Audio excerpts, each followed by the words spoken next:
John F. Kennedy did not stop that motorcade because of a security threat.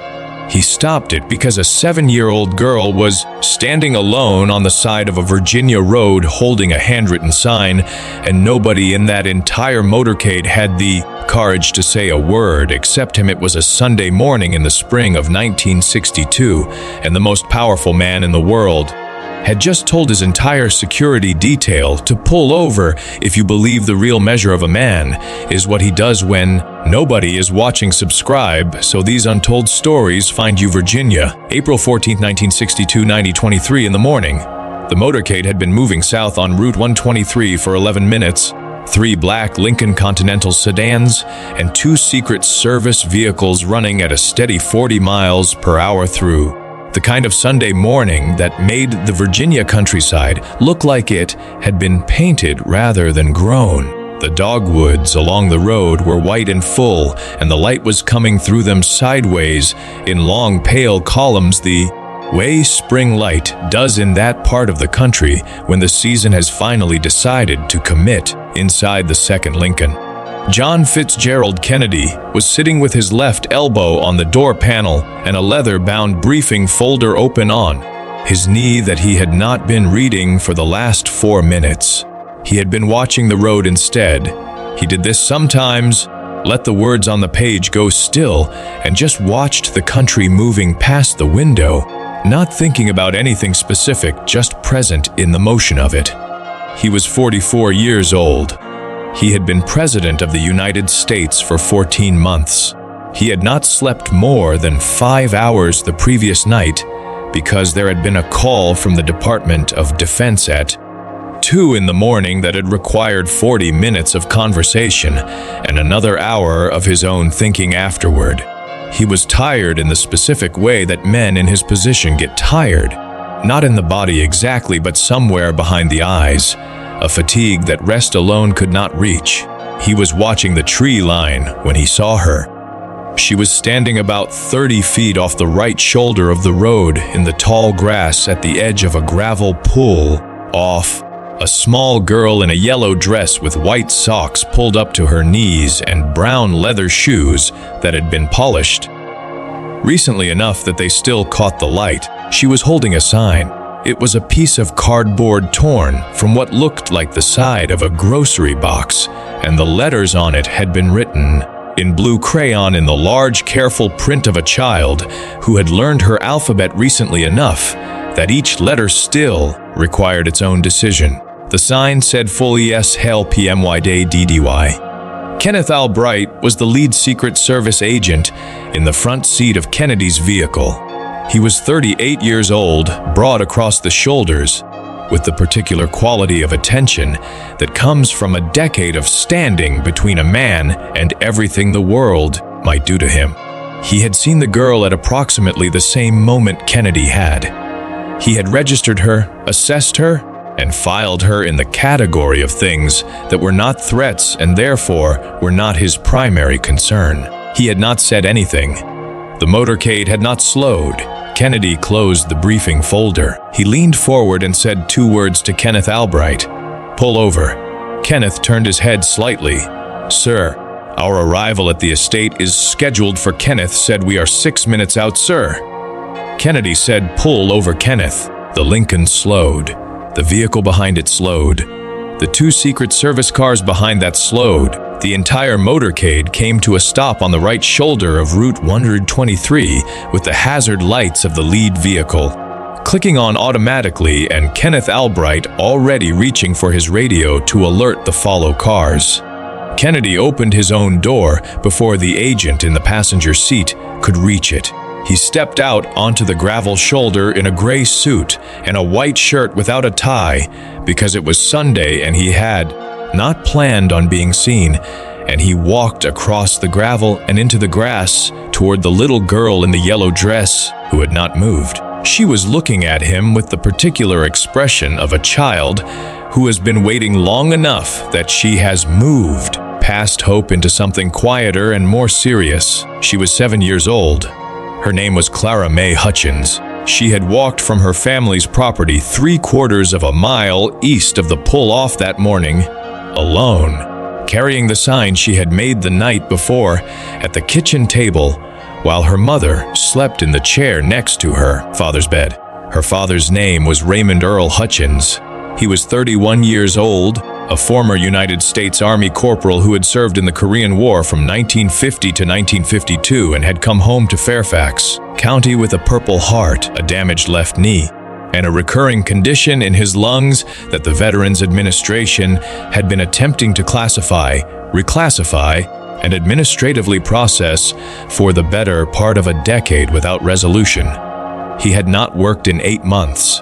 The family had been living on what Clara Mae's mother Margaret could bring in from alterations work and the small garden behind the house. Raymond was not dying, not exactly, but he was not getting better either, and the Veterans Administration office in Washington had sent the same form letter 3 times in 4 months explaining that his case was under review. Margaret had stopped reading the letters. Clara Mae had found the last one on the kitchen floor where her mother had left it and had read it carefully with her finger under each line the way her teacher had taught her. She had not understood all of it. She had understood enough. Kennedy crouched down in the grass so that his face was level with Clara Mae's. He did this without hesitation, without looking back at the motorcade, without adjusting his suit jacket. He looked at her sign.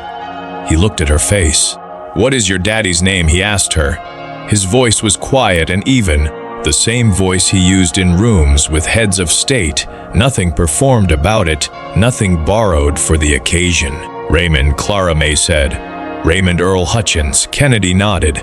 He asked her how far she had walked. She told him 3/4 of a mile, which she knew because her father had measured it once when he was teaching her about distance.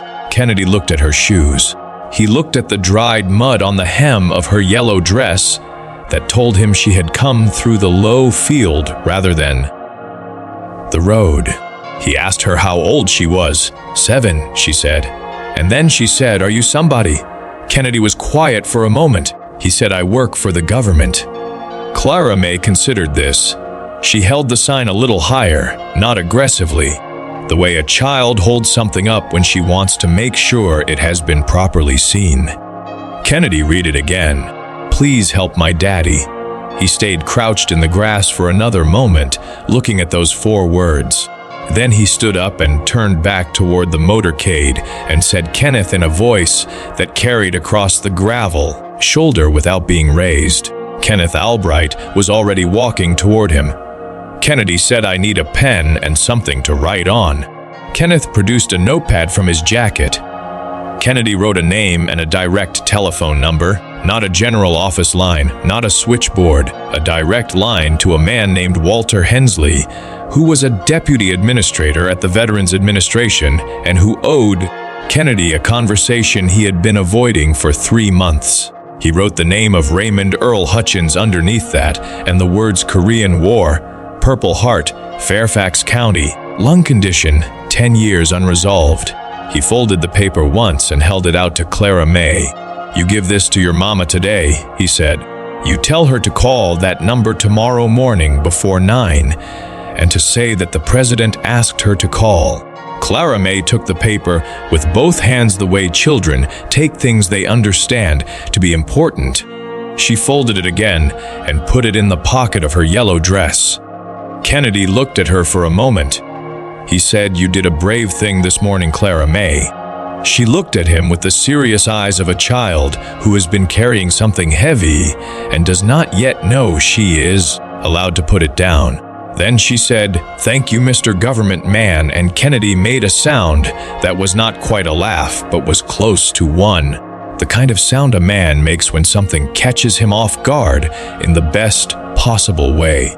He walked back across the gravel to the Lincoln. He got in. He did not say anything for a moment. Kenneth Albright pulled the motorcade back onto Route 123, and they were moving again south through the Virginia morning. And the dogwoods were still white, and the light was still coming through them sideways, and Kennedy picked up the briefing folder from the seat beside him and opened it and closed it again without reading a word. Walter Hensley received a call from Margaret Hutchins at 8:47 on the morning of Monday, April 15, 1962. The call lasted 22 minutes. Raymond Earl Hutchins was formally reclassified under a corrected diagnostic code within 11 days. His treatment authorization was approved within 3 weeks. He was seen by a pulmonary specialist at Walter Reed Army Medical Center in May of 1962 for the first time in 10 years of waiting. The Veterans Administration file on Raymond Earl Hutchins, which had been marked under review since 1953, was closed with a resolution notation in June of 1962. Margaret kept the folded piece of notepad paper in the drawer of her bedside table for the rest of her life. Clara Mae Hutchins grew up in Fairfax County. She became a registered nurse. She worked for 31 years at Innova Fairfax Hospital 3 miles from the pull-off on Route 123, where she had stood, alone in the tall grass, in a yellow dress holding a cardboard sign. She never told the story to her patients. She told it once to her youngest daughter on the night before her daughter left for her first year at Howard University. She said, "Your grandfather waited 10 years for somebody to stop." She said one morning somebody stopped. She said that is the whole story, and it is enough. If this story reached something in you about the moment somebody finally stopped when everyone else kept moving. Subscribe so these untold stories find you every week. Tap that thumbs up for more stories about the human being behind the history. Tell us in the comments who was the person in your life who stopped when nobody else did. Ring the bell so the next story finds you when it is ready.